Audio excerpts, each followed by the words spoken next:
This is Tim. And this is Adam. And this is Critiquing Comics.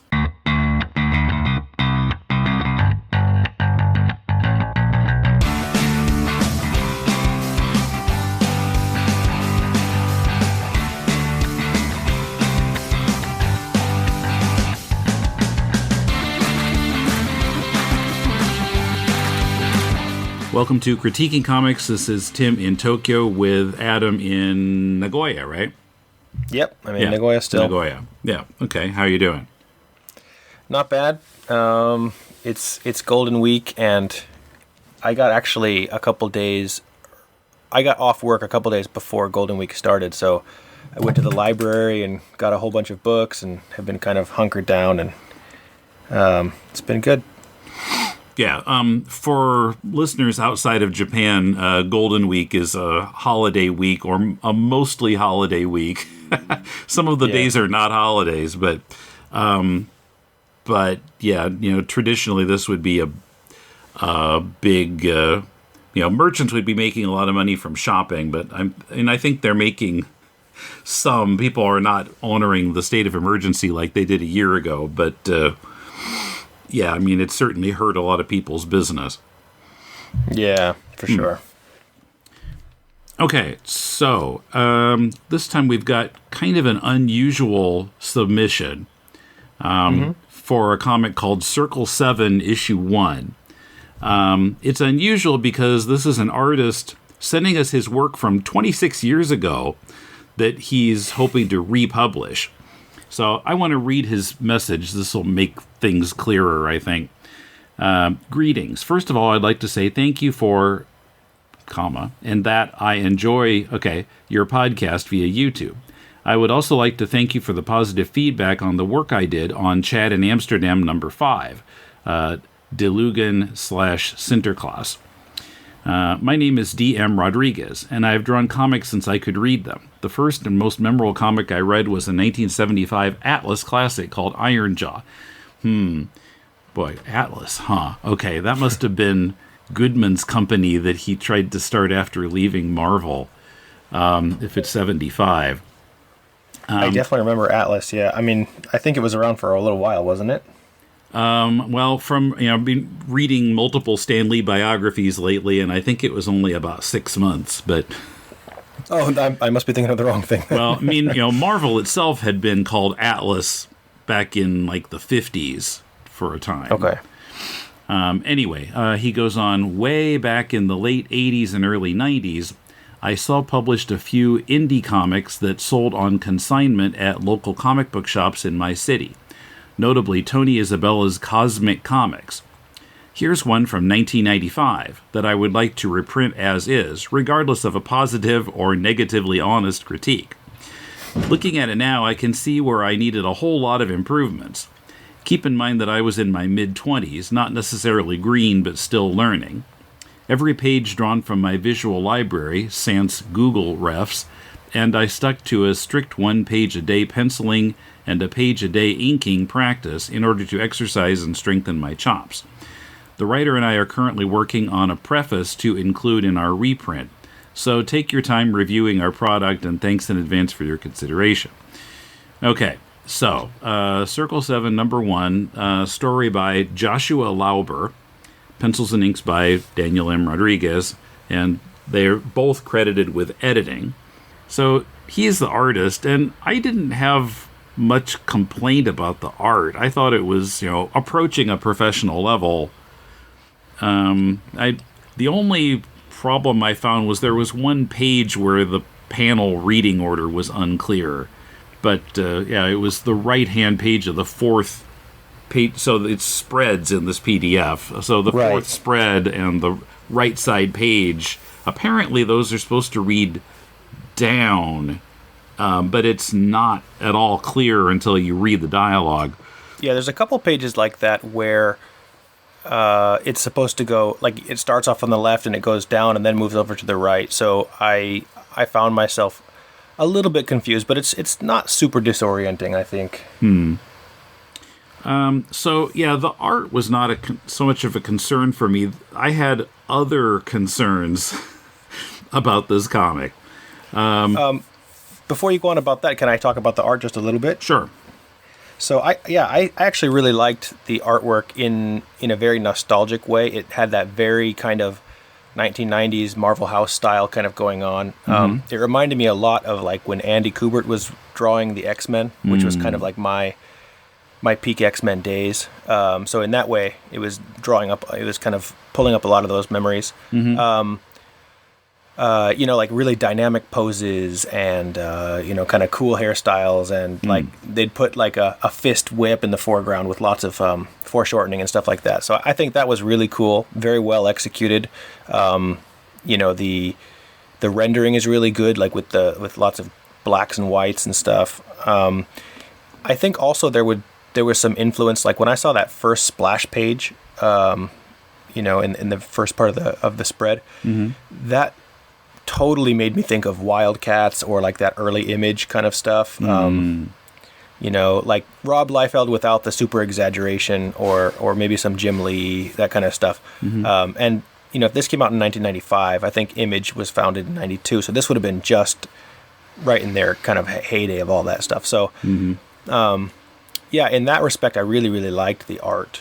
And I thought that there was some really impressive cityscapes. When he said he was doing a page a day of pencils, some of those backgrounds would have taken me ages to complete. And they're pretty well executed. For the most part, those backgrounds are like they're really solid. They have a good sense of space.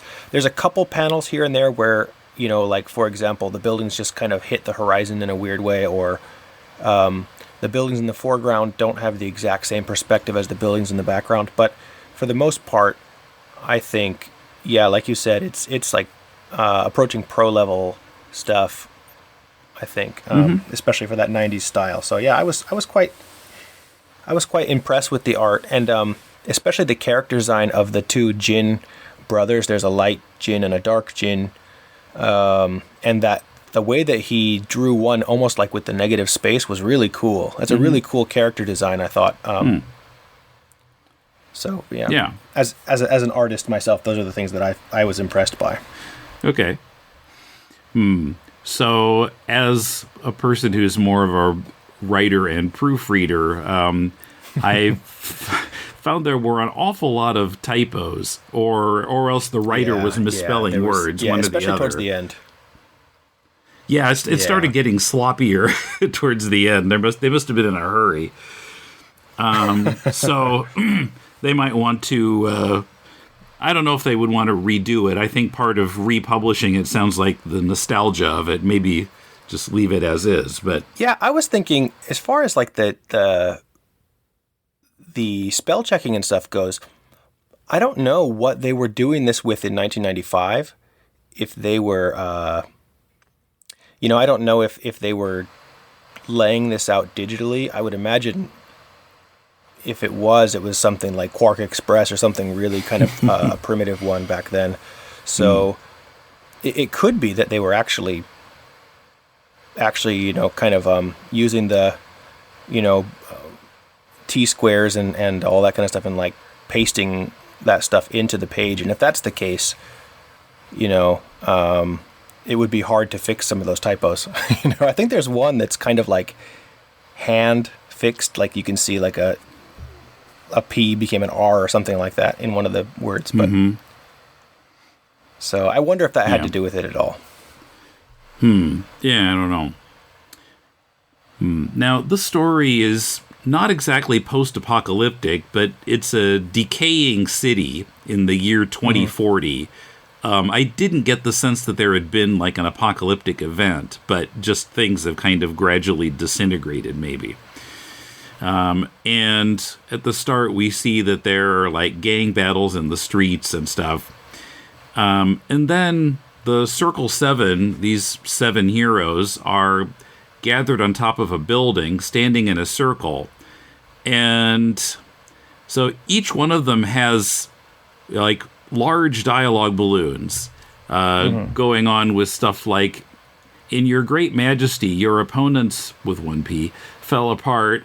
A wrath was sent forth that devoured them like straw. The blast of your nostrils, the waters towered. Flowing waters stood like a wall. The depths congealed in the heart of the sea. That's all in one word balloon. And then each of the others has about the same amount of text. And I, for one thing, felt like skipping a lot of it, but also, like, who are they talking to? I'll be honest with you, Tim. When I saw that first page like that with them all kind of standing, and the way that it's written almost in kind of like a biblical way or something like that, it sort of turned me off, and I was like, if it's all like this, I don't think I'm going to enjoy it. But I was happy to see that that's only that one little section, and it moves on to a pretty quick pace after that. Yeah, but I mean, I couldn't tell. It seemed like they were talking to a god, maybe, or yeah, it was really unclear. And the narration, I expected maybe the narration would say, but there wasn't very much on this page as far as narration. Yeah, I'm not sure either. Now, and I know that in the very beginning it talks about how there's some theology mixed with graffiti and b-boys and hip-hop and stuff. It says that in the explanation, but I wasn't sure when it comes to theology, because you have like one person who is Rastafarian, and you have these other people who are jinn, which I would assume is from Islam traditions, and then the way that they write, the way that they kind of talk about these virtues and stuff like that seems to be coming from sort of a Christian tradition. So I'm not sure what they mean by theology, or if they just mean theology in general of all different kinds of studies of God. But So then we've got two guys talking on a dock as they're like unloading stuff. What were they talking about here? They're like talking about weather and stuff. Yeah, this sounded like QAnon stuff to me. Like they're talking about like, the nuclear sludge kind of creating these monster cockroaches that were sentient, and they created these weather machines to control the weather. Yeah. And like if I had read this in the 90s, it would have been just this kind of funny thing like, oh, okay, they're just talking about weird conspiracy theories. But in this day and age, like I can imagine QAnon people talking about lizard people in the sewers and chemtrails and all that kind of stuff. So it has become a little bit too real. Yeah. And then there's a guy in a suit who comes up to them, and there's something about, well, what I could draw from it was he likes guns. But I felt like what was going on here was not explained clearly enough. From reading on, I think that there might be some gun running going on, but it's not clear. Yeah, it's not clear, and I intend to kind of get into this a little bit later. I think what it is there's some shorthand going on in here, some things that I think people who were into certain types of genre stuff at that time would have picked up on it. Because to me, when I saw that guy, he's like this blonde-haired guy, and every character up until that point, they're black or people of color, and then you have this blonde-haired guy in a suit and tie, and he's saying, oh, the inner city kids are going to love these guns or something like that. And it very much seems like those old blaxploitation films from like the 70s, like he's the man, or he's Whitey, and he's going to, give these dangerous weapons to, because inner city kids was kind of like this, Code word. kind of euphemism. Yeah, it was a code word for black people. And so I really get the impression that that's what he's supposed to be, is just like that. He's the man creating these social problems to kind of keep, black people down and stuff, is that's what I took from that. Yeah. More on Circle 7 in a moment. Support this podcast on Patreon for as little as $2 a month. With your pledge of at least $4 a month, you can access hours of bonus commercial-free podcasts. And if you give at the $10 level, you can review the book of your choice with me on Deconstructing Comics. And you can help us reach goals to re-release the earliest episodes of Deconstructing Comics and to make the entire series available once again in this podcast feed. Pledge your support now at patreon.com/deconcomics. Greetings from Wayne Manor Memoirs, a podcast dedicated to exploring the Batman mythos. Each episode, we research a character, story, contributor, or piece of pop culture related or adjacent to the Dark Knight, and try to understand why these topics are important to the Bat mythos. I'm Joe. I'm Kendall, and some of our favorite topics include the transformation of Mr. Zero into Mr. Freeze, The early appearances of the Riddler, Booster Gold, Commandi, Jim Aparo, and many, many more. Check out Wayne Manor Memoirs every other Friday, wherever you download your podcasts. and follow us at Wayne Manor Memoirs on Facebook or at W Memoirs on Twitter. Until next time, Bat Fanatics, be brave. And stay bold. And I forgot to mention, there are a number of spots in here where the narration boxes are all quoted rap lyrics. Yes. And there are footnotes at the bottom, like it's Cypress Hill or this or that artist. And I was wondering about copyright issues here.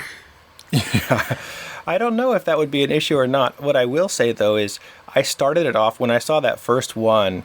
I think it's a song by Eric B. and Rakim, and I thought, oh, I want to hear that song. Like, right when I saw it, I recognized the lyric, and I thought I wanted to listen to that song. So I started playing it while I was reading the comic book, and it's a very different experience. If you actually think of those rap lyrics as sort of a soundtrack, and you play them in the background while you're reading this, it is a really cool kind of audiovisual thing going on. I see. Yeah, I was a little too old by the time hip hop became, known of in Iowa, and so I never got into it. Sure. So it doesn't really mean anything to me. We get into this whole thing where the youngest member of the Circle 7, called Mama Dust, is in kind of sparring with the Rastafarian guy, Spider, with a Y. So that's kind of proving herself. And then, like, some of the other members get in on this sparring, too, and it goes on for a number of pages. And then they all gather on the roof again. And so, I mean, this is all nice, I guess, but I don't think it advances the story at all. Yeah, I agree with you. I don't think that this advances the story. I'm not sure if that was what the intention was for this kind of stuff. It might be just kind of to dress out the characters more so that you know who they are before it starts getting into something bigger. But, yeah, I would say there needs to be something at the very beginning to kind of, pique our interest. And right. for me, that didn't come until, like, the 11th spread, where Spider is in this alleyway and he finds this little kid who's got a gun and wonders where it came from. And, I mean, I felt like that should have been the very beginning of this comic. That's a little interesting. That kind of makes me wonder what's going on. Yeah, that's true. And that kind of plays back to what I was saying about, the man, Whitey, kind of flooding the streets with guns and stuff. So, but yeah, I agree. If this was supposed to be more kind of a plot-driven thing, you're right. I think if they could introduce the characters with the plot as it kind of goes along, that would have been more. It would have been more of an intriguing reading experience for sure. But right, yeah, it kind of grinds to a halt because they're so focused on just introducing the heroes that not really anything pulling me forward until that point. I can't entirely blame them just because being into comic books in the 90s and especially all of those teams, that was like the heyday of like when X-Men had 5 different books going on with Excalibur and X-Force and X-Factor and all these different things. And it was just like, I remember being a kid at that time. I think I was in junior high school and kind of feeling like I just wanted to create characters, just all these different characters with different powers and suits. And it was all about that, character building to me more than it was about the story. So it could have been part of that, the collector boom and all that kind of stuff. Mm-hmm. Yeah. And then the story kind of picks up, although, I don't know, I had a little trouble keeping going to the end here, because, I don't know. The art is still good, but I think it's a little busy, and it's all black and white, and I had a little trouble following it. Yeah, I can understand that criticism, for sure. the action is kind of all over the place, and so it's not entirely linear and clear what's going on. I can understand what you mean. Yeah. So, I mean, I'm not quite sure how to critique it since this was done 26 years ago, and I mean, we know that his artwork is much better now. I don't know what the writer has done since then. But, I mean, I don't feel like I can really give advice of where to go from here because that's so long ago. Yeah, that's true. This really had me thinking a lot of different things, and I might get into a little bit into the reads here. So I hope you'll forgive me. I will bring it back to the topic of this comic book. But what came to my mind, what I liked about this comic book, and the reason I wanted to see more of it is, a while back I kind of consciously decided to read more Black authors. I'd read some. I'd been introduced to some in high school and stuff like that, Harlem Renaissance and, Zora Neale Hurston and stuff like that. But I wanted to kind of consciously choose, to read more Black authors. And so the first Black author that I kind of dove into was Toni Morrison and her book Song of Solomon. And I remember just when I was going through this, it was like there were so many things that were just going by that I couldn't really follow. I couldn't catch, but it brought me into this whole other universe. It was like just jumping into the deep end in the best way. And there was something about the book that I couldn't put my finger on, but I saw an interview with her, and she was talking about when she was reading Chinua Achebe, that the African author who wrote Things Fall Apart. And she said that Chinua Achebe was not limited to writing for the white gaze, as many authors call it. He was writing to his target audience, which was Africans. So he didn't have to change the way he wrote and explain things to white people and consider how white people will interpret the story. He was just writing for Black people. And as soon as I saw that interview and I heard her talking about that, it made me realize that's what I loved about her story, is there's all of these things where she's not writing for us. She's not writing for me and you necessarily. Of course, it transcends race, and her books are really, beautiful. But she's writing for Black people so that when she says certain things, the foods that they're eating or the words that they use that aren't familiar to maybe you and I, they would be familiar to any person who grew up in Black communities in America. And that's what I felt had transported me to this other universe, because it almost felt like reading foreign literature. There's these things that I just don't get. Yeah. And it was really cool, and it kind of took me on this journey through her books. And that's something that I think I saw in this one is, it's kind of a pastiche of Black culture. So you have hip hop and graffiti, and you have slam poetry, and then you have that Nation of Islam kind of stuff, and all of these different parts of Black culture. The almost like that kind of Black Panther type of character who's he's like African royalty or something like that. And all of it is kind of put in this context of a 90s superhero story. But it's so much more than a 90s superhero story, So in that respect, I really, really liked this, because I thought, if Netflix had this, for example, if Netflix optioned this and created an animated series, and you have these Nation of Islam kind of like jinn characters, and then you have this, I think his name was Supreme Universal Mathematics or something like that. They call him Brother Sum, S-U-M. Yeah, Brother Sum. Yeah, so he's kind of like that, almost like that, I don't know, the super educated and political activist kind of guy, and doing this slam poetry kind of stuff, and the way he speaks is kind of in that way. If you had all of these different characters and the Rastafarian character and stuff all in that, it would be such a cool series, and so, the reason I mentioned Toni Morrison is because there's things in this, for example, when I think, what's her name, Mama Dust, I think she's fighting against Spider, and they're just throwing in these Jamaican words. I think she calls him what does she call him? a rasklat, which is like, something that I think, if you're not familiar with Jamaican culture at all. Yeah, I had no idea what that was. Right, yeah. So, and the way he talks to them, I think he says I and I, which is it's a Rastafarian way to refer to yourself. I and I, or I against I.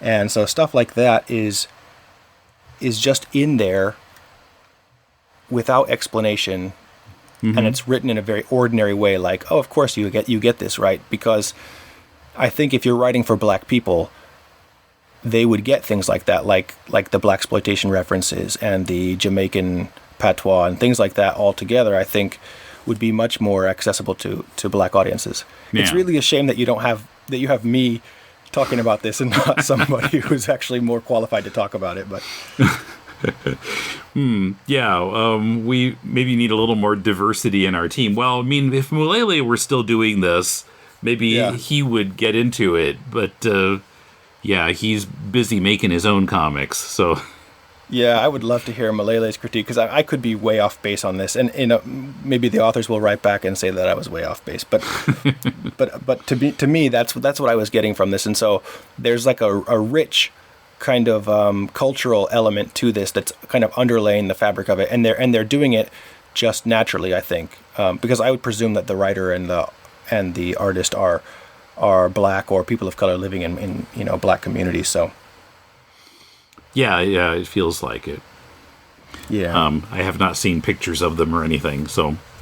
Yeah. I just, when I read it, I got this impression that they are, this came out in 95, and the way they write it, they were clearly adults, educated, and, so I get the impression they were probably born, maybe early 70s, maybe 1970.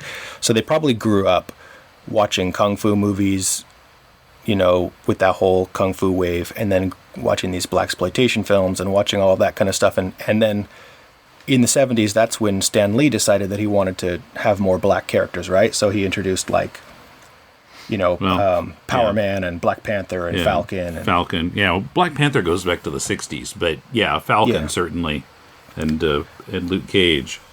Yeah, and Blade and stuff like that. So I think it would have been an era where you were maybe absorbing more material that was targeted towards black youth and not necessarily just whatever white people were reading, Mm-hmm. Yeah, okay. So, I mean, I had some concerns about the way the story is being told, or I don't know, it could be some of what you're saying, that things just kind of went over my head too, but but just kind of the way it was structured, I thought would have needed some work. I mean, if they were working on this now, but as it's 26 years old, they can just say, well, here is the way we did it then, and we see what was wrong with it, but here's what we did then for your nostalgic pleasure.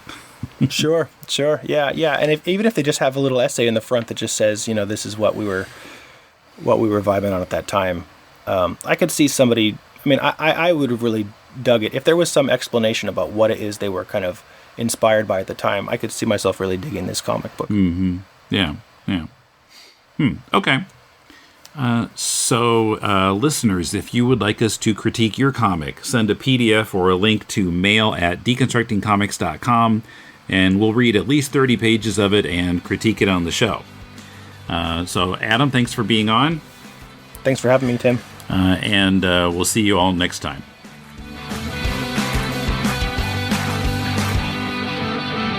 Go to deconstructingcomics.com to connect to us on Twitter, Facebook, or YouTube, to shop on Amazon to support the show, and to find links to subscribe to the podcast.